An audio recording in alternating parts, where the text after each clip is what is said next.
It's not often that the secular culture aligns with the culture of the gospel, and even less often that it supports it. But today's secular recognition of fathers and last month's recognition of mothers does just that.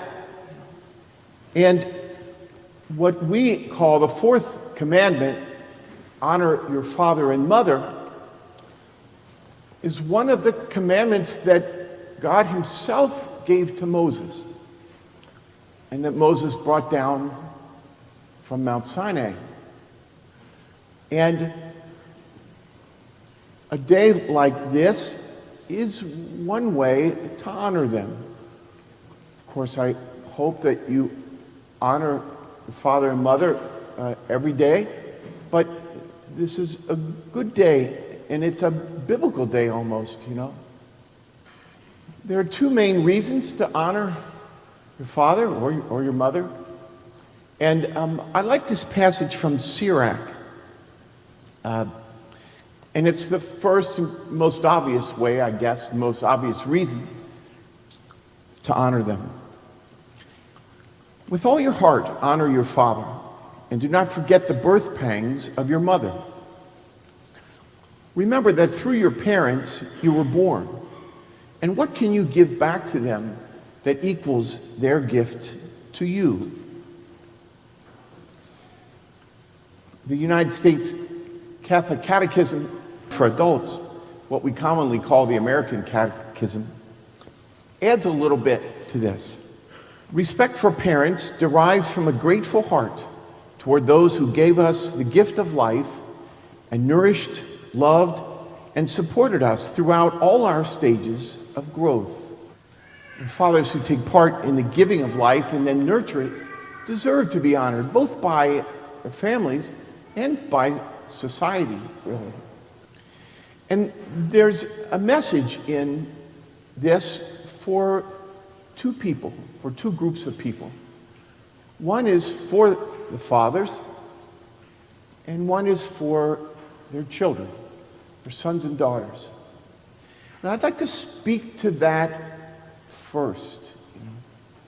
And Sirach and the Catechism section that I just read reminds us of that fathers deserve their honor for the gift of life that they gave us and for the gift of nurturance. But I also want to speak to a subgroup in that. There's no point in pretending. I'm a realist. I'm not a pretender, right? From my own life and from people I've dealt with, worked with over the years, there is a group of people who do not have good relationships with their fathers or their mothers even, who have difficult relationships or who have even been abused by their fathers. And I don't have anyone here in mind. There's no idea that any of you have done that, right, in any way. But the reality is, it's true for some people. But there's a message here for us. And I say us because I had a very difficult relationship with my father. Matter of fact, the time when he died, we weren't really even speaking. And I remember dragging myself to his funeral, and only, I think, because a friend of mine promised she'd go with me and be there with me throughout the whole thing, right? But over the years that I tried to work on my relationship with him, even after he was gone, I remember this line from Sirach. I ran across this one day. And I just said, Stef, whatever else happened, he gave you life, right? He deserves honor for that. Partly because of him, I was Catholic, right? I can't think of a bigger gift after life than being raised in the church and having a relationship with God in the fullness of God's revelation. And go on from there. I could add, but as I listed these things, I thought, you know what? I'm going to give him honor. This is years ago. I'm going to stop speaking ill of him. I'm going to speak good of him, and for these reasons, whatever. And it actually helped me. So if you do have a difficult or bad relationship with your father, you might think of these, right? Whatever he did or didn't do, or does or doesn't do, concentrate on these gifts. It will help you, I think. It helped me anyway.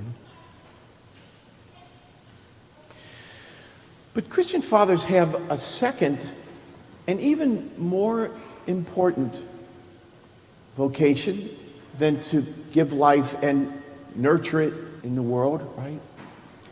And that's to create with their wives what 3 popes that I could find, and even more spiritual writers, have called the domestic church.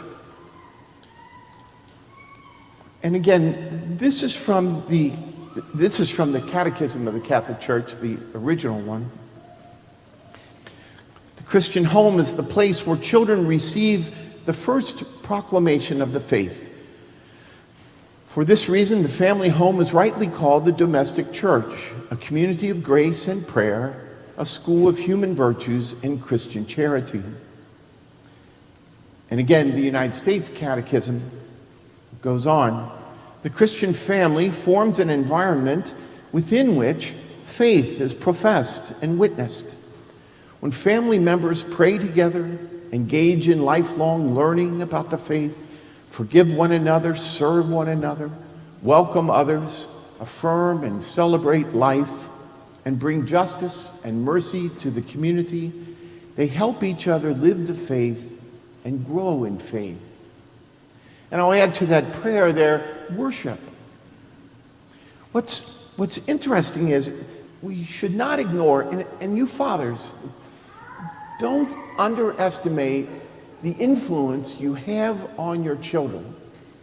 As I read some of the latest surveys about this stuff, I find that the surveys have slightly different percentages, but somewhere between 38 and 44% of children who practice their faith as adults, or I should say of children, continue to practice their faith as adults when the father took the lead in bringing them to church and practicing the faith in other areas as well.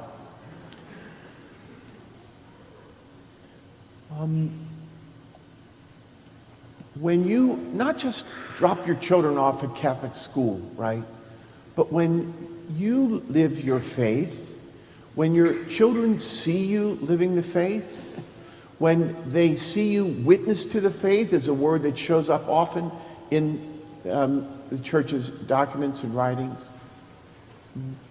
It has a huge influence on your children coming to know God and then having a reason to practice their faith.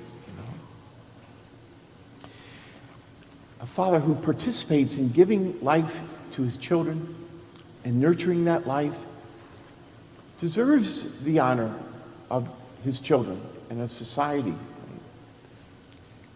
And so imagine the honor that will come to you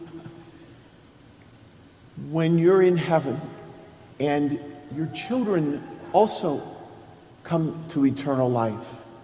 Imagine the honor that will come to you in heaven for that. And think of the joy that you feel when your children, partially through your help or influence, succeed in this world. Imagine the joy you will feel if you're in heaven one day, and partly through your influence, right? There are many influences on a child, and ultimately a child has to make up their own mind about practicing.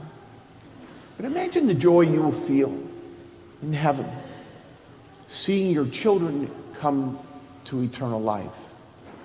It'll be a greater joy by far, I'm guessing, than the joy you feel in this world.